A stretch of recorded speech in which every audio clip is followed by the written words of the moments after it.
ராம்கி தற்பரிசோதனை. ஆமா, அவர் சொன்ன மாதிரி சுய பரிசோதனை தற்பரிசோதனை செய்யறாங்க அப்படின்னா இந்த 3 பாயிண்ட் எப்படி அதிமுக இந்த 3 ஆண்டுகள் ஆகியும் களத்துல எப்படி இருக்கிறாங்க, அப்படி தற்பரிசோதனை பண்ணுகிற போது இந்த 3 ஸ்டேட்மெண்ட்டை என்ன பொருளை கொடுக்குது? ஒரு விஷயம் நம்ம அக்னாலேஜ் பண்ணி தான், வாழ்வா சாவாங்கிறது அந்த கிரைசிஸ் சிச்சுவேஷன் இருக்குது, அது உண்மை. அதிமுக இருக்குது, திமுகவும் இருந்தது. திமுக வந்து 10 ஆண்டுகள் ஆட்சியில் இல்லாமல் இருந்தபோது அவங்களுக்கு ஒரு பெரிய இந்த மாதிரியான ஒரு சுச்சுவேஷன் இருந்தது. இன்றைக்கி அதிமுகவும் இருக்குது, ஏன்னா இன்றைக்கி கள சூழல் மாறி இருக்குது, நிறைய புது பிளேயர்ஸ் வந்திருக்காங்க, அந்த சூழலாக இருக்குது. ஆனால் நீங்கள் திமுக என்ன பண்ணிச்சுன்னா 2016 மக்கள் நல கூட்டணி தான் அவங்களுடைய வெற்றி வாய்ப்பை தடுத்தது. அப்போ அதுலேருந்தே பவுன்ஸ் ஆகிட்டாங்க. அதுக்கு அடுத்த வருஷம் என்ன பண்ணாங்க, சரி ஓகே உண்மை நம்ம வந்து கூட்டணியை கட்டமைக்கணும் அப்படின்ட்டு 2016 ஆரம்பித்து 17 வருஷம், அந்த 2017 அவங்க ஒரு நல்ல ஒரு ஸ்ட்ராங்கான கூட்டணியை கட்டமைச்சிட்டாங்க. திருமாவளவன் அவர்கள் வராம முதல்ல வந்துடுற. ஸோ பை 2017 இறுதியிலே வந்து திமுக கூட்டணி ஒரு ஸ்ட்ராங் ஆகிடுது. அதனால தான் அவங்க அடுத்தடுத்து வெற்றிகள். ஸோ இங்கே வந்து குறி வச்சா யாரை விழணும், ஏன்னா யாரை விழல. இப்போ நாடாளுமன்ற தேர்தலுக்கு முன்னிலேருந்தே எடப்பாடி அவர்கள் தொடர்ந்து குறி வச்சு தான் இருக்காரு, எந்த கூட்டணி கட்சியும் யாரை விழல, அப்படியே தான் தொடர்ந்து நீடிக்கிட்டே இருக்கு. டிமாண்ட் பண்றாங்கன்றாரு. அதுதான் சொல்ல வரேன். அப்போ எப்போதெல்லாம் கூட்டணி பற்றி திரு எடப்பாடி அவர்கள்ட்ட கேட்கும்போது அவங்க என்ன சொன்னாங்க, இப்போ இல்லைங்க தேர்தல் நேரத்தில் பார்த்துக்கலாம் அப்படின்னாங்க. ஜெயக்குமார் கூட என்ன சொன்னார்னா, நாங்கள் யார் கூடயும் கூட்டணி பேசலைங்கன்னு சொன்னார். ஆனால் இதுக்கு டோட்டலாக கான்ட்ரடிக்ஷனாக திண்டுக்கல் சீனிவாசன் அவர்கள் வந்து அவர் ஓப்பனாக மேடையிலே சொல்கிறார், நாங்கள் பேசி அட்டன் பண்ணியிருக்கோம், நாங்கள் அவங்க டிமாண்ட் பண்ணுறாங்கிற மாதிரி சொல்கிறாங்க. அப்போ முன்னுக்கு பின் முரணாகவே ஆகிடுது. ஆனால் இதெல்லாம் தாண்டி திமுகவாலேயே ஒரு நல்ல வெற்றிகரமான கூட்டணியை கட்டமைக்கும் போது அதிமுகவில் அதை விட ஒரு நல்ல கூட்டணியை கட்டமைக்க முடியும். ஏன்னா அதிமுகங்கிறது இன்னைக்கு நியூட்ரல் ஃபோர்ஸ். ஆக்சுவலாக தமிழ்நாட்டை பொறுத்தவரை நியூட்ரல் ஃபோர்ஸ்.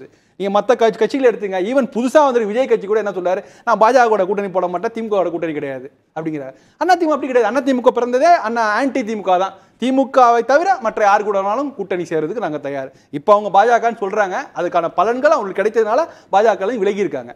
ஆனால் அடிப்படையில் அவங்க வந்து அவங்களுக்குன்னு வேற எந்த விதமான இவங்க கூட கூட்டணி சேருவா அவங்க கூட அப்படிலாம் எந்த விதமான கட்டுப்பாடும் கிடையாது. இன்றைக்கு நீங்கள் நியூட்ரல் ஃபோர்ஸ், தமிழ்நாட்டில் அரசியல் கட்சியில் நியூட்ரல் ஃபோர்ஸ் அப்படின்னு சொன்னால் அதிமுக தான். அதில் எந்த அவர்கள் யாரு கூட வேணுமானாலும் கொள்கை கூட்டணி சேர்ந்தால் கூட லாஜிக்கலி எந்த பிரச்சனையும் வராது, எந்த சந்தேகம் எந்த சங்கடமும் வராது. அதாவது புது கட்சியை தான் நியூட்ரல் ஃபோர்ஸ்னு சொல்லுவாங்க, ஏன்னா முதல்ல இறங்குறாங்க. இவர் வந்து தெளிவாக நீங்க சொன்ன மாதிரி திமுக எதிர்ப்புன்னு சொல்லிட்டாரு, பாஜக எதிர்ப்புன்னு சொல்லி அப்ப அதற்கு பிறகே ஒரு நிலைப்பாடு எடுத்தாச்சு இல்ல. அப்ப நீங்க சில பேரை வெளியில தள்ளியாச்சு, அதுக்கப்புறம் எப்படி நியூட்ரல் ஃபோர்ஸ்? அதுக்கப்புறம் இந்த வெளில தள்ளுவங்களை இன்னும் நம்ம அழுத்தி தள்ளுறதுக்காக நீங்க ஏதாவது முயற்சி பண்ணுவீங்களா அப்படின்னா அதுக்கான பதில் இல்ல. அப்ப முயற்சி பண்ணுவாங்கன்னா அப்ப அதிமுக இயல்பான கூட்டணி யார் அவருக்கு? விஜய்க்கு இயல்பான கூட்டணி அதிமுக தானே. அதை ஏன் திடீர்னு வந்து இல்ல இல்ல நாங்க கூட்டணி சேரன்னு வந்து அவரு தாவக தலைவரில் ஏன் ஒரு மறுப்பு அறிவிப்பு கொடுக்குறாங்க, அதிமுக கூட்டணி கிடையாதுன்னு சொல்றாங்கன்னா அவங்களுக்கு ஒரு சூழல் தமிழ்நாடு அரசியல் சூழல் மாறி இருக்குது, அவங்க புரிஞ்சுக்கிட்டாங்க. ஆகா நம்ம பேச ஆரம்பிச்சோன்னா திமுக அதிமுக இருதுருவ அரசியல் ஆயிடுச்சு, இதுக்கு மேல நம்ம எடுபட முடியாதனால அவசரப்பட்டு அவங்க சொல்றாங்க. இதுதான் அவருடைய பின்னணியை காரணம் முடிய வேற எதுவும். அவங்க ஆரம்பத்தில் வரும்போதே டிக்ளேர் பண்ணிட்டு வராங்க, நான் இவங்க கூட சேர மாட்டேன். அவங்க கிட்டத்தட்ட விடுதலை சிறுத்தைகளோட நிலைமை அதானே, நாங்கள் பாமகவோட சேர மாட்டோம், பாஜகவோட சேர மாட்டோம், நான் இவங்க கூட. இதெல்லாம் ஒரு கூட்டணியை நோக்கி போக வேண்டிய சபார்டினேட் போஸ்ட் கட்சிகள் இப்படி விலக்கி வைக்க முடியுமா? அது அரசியலில் சாத்தியமாகுது நம்ம பார்க்க வேண்டியிருக்கு. பெரிய கட்சிகள் சொல்லலாம், திமுக சொல்லலாம், அதிமுக சொல்லலாம், பாஜக காங்கிரஸ் கட்சி கூட சொல்லலாம். ஆனா இந்த மாதிரி சின்ன செகண்டரி ஃபோர்ஸ் உள்ள கட்சிகள் நாங்க இவங்க கூட சேருவோம் அவங்க கூட சேர மாட்டோம்னு சொல்றதுல எந்த அளவு சாத்தியம் அப்படி ஒரு கேள்வி எரியுது. இப்போ அதிமுகவினுடைய நிலை என்னவா இருக்கு? ஏன்னா இன்னும் மாறலாம், சூழல் மாறலாம், என்ன வேணாலும் நடக்கலாம். இந்த சூழல்ல கட்சி எப்படி இருக்கு? நீங்க சொல்ற மாதிரி 3 ஆண்டுகள் ஆட்சி இருக்கு, எதிர்முகாம்ல இருக்கிறாங்கன்னா எப்படி இருக்காங்க? இந்த தலைவர்களோட பேச்சு எதை உணர்த்து? இல்ல கூட்டணி ஃபேக்டருங்கிறது ஒரு விஷயம், அதுதான் வெற்றிக்கான வாய்ப்பு. அதை தவிர கலாய்வுங்கிறது கட்சியை பலப்படுத்துவதற்காக செய்யப்பட்ட கலாய்வு தான். ஸோ அது ஒரு பெரிய விஷயம். முன்னாள் அமைச்சர்கள் வெளிப்படையாக வந்து பேசுகிறதே ஒரு நல்ல ஆரோக்கியமான விஷயமாக தான் எடுத்துக்கிறோம். ஆனால் கட்டமைப்பு எப்படி இருக்குன்னா இன்றைக்கி வந்து ரொம்ப ரொம்ப காம்ப்ளெக்ஸான விஷயம் இருக்குது. நான் இப்போ சமீபத்தில் ஒரு அரசு விழாவில் மயிலாடுதுறை இருந்த அரசு விழாவில் பார்க்குறேன். என்னென்னா நீங்கள் வந்து ஒரு அரசு விழாவுக்கு ஒரு சின்ன அரசு விழா இருந்தாலும் அதுக்கு எம்எல்ஏ வராரு, எம்பி வராரு, மாவட்ட செயலாளர் வராரு, திமுக மாவட்ட செயலாளர், அப்போ அந்த மாவட்டத்துக்கு பொறுப்பான ஒரு அமைச்சர் வராரு, இவ்வளோ பேர் வராங்க. ஸோ நிறைய பேர் முன்னெல்லாம் ஒரு எம்எல்ஏ மட்டுமே இருந்து விழா இருந்தது, இன்னைக்கு ரொம்ப காம்ப்ளெக்ஸ். அந்த செட்டப் தான் கிட்டத்தட்ட அதிமுக இருக்குது. அதிமுக என்ன பண்ணுறாங்கன்னா ஒவ்வொரு மாவட்ட செயலருக்கு கீழே 2 சட்டமன்ற தொகுதிகள் அப்படிங்கிற மாதிரி ஒரு செட்டப் ஆரம்பிச்சாங்க. ஆனால் அதில் கூட ஒரு பார்ஷியலாக இல்லை, கிட்டத்தட்ட வட மாவட்டங்களில் உள்ள மாவட்ட செயலருக்கு கீழே 2 சட்டமன்ற தொகுதி தான் இருக்குது. இதே தென் மாவட்டங்கள் போனீங்கன்னா அவங்க கீழே சில பேரில் 4-5 தொகுதிகள். இன்னும் வந்து கொங்கு மண்டலம் போய் பார்த்தீங்கன்னா அவங்களாம் வந்து கீழே வந்து 4-5 சட்டமன்ற தொகுதிகள் வசம் இருக்குது. முக்கியமான தலைவர்கள் இப்போ நிறைய சட்டமன்ற தொகுதிகளை அதை பெருசா சேஞ்ச் பண்ண முடியல. அப்ப ஈக்குவலா எல்லாருக்குமே ஒரு சமமான வாய்ப்பு தரணும் அப்படின்னா அங்க வந்து அப்போ ஒரு ஸ்ட்ரக்சர், பார்ட்டியோட ஸ்ட்ரக்சரை மாற்ற வேண்டிய அவசியம் அங்க இருக்குது.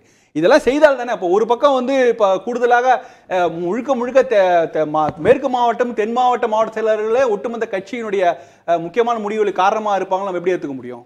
ஸோ அந்த அதிகாரங்கிறது பரவலாக்கப்படுறது உங்க அதிகாரம் உங்க மட்டத்திலே இருக்கணும். இப்போ இன்னொன்று நான் கேட்குறேன், இப்போ ஜெயலலிதா அவர்களோ அல்லது கலைஞர் கருணாநிதி அவர்களோ ஒரு பெரிய தோல்வியே இருக்குது அப்படின்னா உற்சாகத்தை தொண்டர்களுக்கு சொல்றதுக்காக உள்ளரங்க கூட்டம்லாம் இருக்கும். ஆமா, பெரிய நம்பிக்கை விதைப்பு தான் இருக்கும். அடுத்து ஆட்சி மாற்றம் வரப்போகுது, அதிகாரிகளுக்கெல்லாம் சவால் விடுவாங்க, நாங்கள் ஆட்சிக்கு வந்தா நீங்க பார்த்து கவனமா இருங்க அப்படின்னு.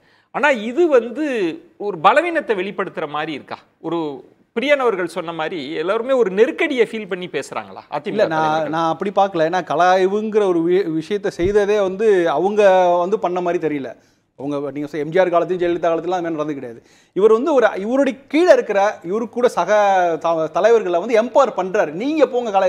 அது எடப்பாடி வந்து இல்ல கலாய்வுக்கு போயிருக்கிறாங்க, அதை சொல்றாங்க. பொதுச் செயலாளர் சொல்லி அளவு பண்றாரு. இல்ல, நான் பெரிய விஷயமா தோல்விக்கு அப்புறம் ஜெயலலிதாவே தொண்டர்களை கூப்பிட்டு பேசின காட்சியெல்லாம் இருக்கு. நான் அதை சொல்லல. ஆனா உற்சாகம் ஊற்றுகிற இடத்துல இருக்கா இல்ல ஒரு பலவீனத்தின் தொனி அதுல இருந்து வெளிப்படும்? இது பலவீனமா பாக்க. நான் என்ன சொல்றேன், அதான் இப்ப நீங்க திண்டுக்கல் சீனிவாசன் பேசுறதோ, ஜெயக்குமார் பேசுறதோ, செல்லூர் ராஜ் இதெல்லாம் வந்து அவங்க பொது வெளியில பேச முடியுது இல்ல. இதெல்லாம் வந்து எம்ஜிஆர் காலத்து ஜெயலலிதா காலத்து இல்ல இல்லாம இருக்கலாம். நீங்க ஜனநாயகம் பூத்து குலுங்குதுன்னு பாராட்டலாம். நான் அதுக்குள்ளே நான் வரல. என்னுடைய கேள்வி, இப்ப ஜெயலலிதா அவர்கள் இருந்த காலத்துல அதிமுக தான் கூட்டணி கட்சிகள்ல கொண்டு வரணுமா இல்லையான்னு கடைசி வரைக்கும் காணும். நீங்க தமாகவா இருக்கலாம், வேல்முருகன் அவங்க கட்சியா இருக்கலாம், அதிமுகவா இருக்கலாம், பாமகவா இருக்கலாம், அவங்க டோரை க்ளோஸ் பண்ணி தான் வச்சிருப்பாங்க. நாங்க தான். ஆனா இன்னைக்கு எப்படி இருக்குன்னா எல்லாரும் நம்மள டிமாண்ட் பண்றாங்க, இத்தனை சீட்டு கேக்குறாங்கன்ற இடம் இருக்குல்ல. இத தமிழக அரசியல்ல இது மாறி இருக்கா? இதற்கு வந்து இந்த அரசு சூழல் நீடிக்குது. இதுக்கு அதிமுக பொறுப்பை சொல்ல மாட்டேன். ஏன்னா மற்ற கூட்டணி கட்சிகள், நீங்க அது எந்த கூட்டணியா இருந்தாலும், திமுக இருந்தாலும் பாஜக கூட்டணி இருந்தாலும், அவர்கள்லாம் அதிகாரத்தில் உள்ள கட்சிகளோடு அந்த கூட்டணியில் இருக்கிறதுல அவங்க வந்து கம்ஃபர்டபுளா நினைக்கிறாங்க. அது மத்தியிலோ மாநிலத்திலோ ஏதோ அவங்க கூட இருக்கிறது நல்லது. அப்படின்னா என்ன அர்த்தம்னா, எடப்பாடி அவர்கள் ஆட்சிக்கு வரக்கூடிய வாய்ப்பு வரும் வரை இவங்க வந்து கூட்டணியிலேருந்து இடம் பெயர்றது யோசிப்பாங்க. இவருக்கு ஒரு வின்னிங் கேபிலிட்டி இருக்கு அப்படின்னு தெரிஞ்ச உடனே இடமாற்றம் வளமாற்றம் அது எப்படி ப்ரூவ் பண்றது? அது ப்ரூவ் பண்ணா அதுக்கு நீங்க வந்து எடப்பாடி அந்த சிம்டம்ஸ் வரணும். நீங்க நிறைய மாவட்ட கலாய்வுகள் சக்சஸ்ஃபுல்லா செய்திகள் வரணும், எடப்பாடி அவர்கள் மக்களை போய் சந்திக்கணும். இந்த மாதிரி நிறைய விஷயங்கள் இருக்குது. இந்த ஃபேக்டர்லாம் அந்த அலை இன்னும் நம்ம 15 மாதம் பேச போறோம். இருக்கு, என்ன வேணாலும் வாய்ப்பு இருக்குது. அது வெற்றிகரமா நடக்குமான்னு தெரியாது, ஆனா அது வாய்ப்பு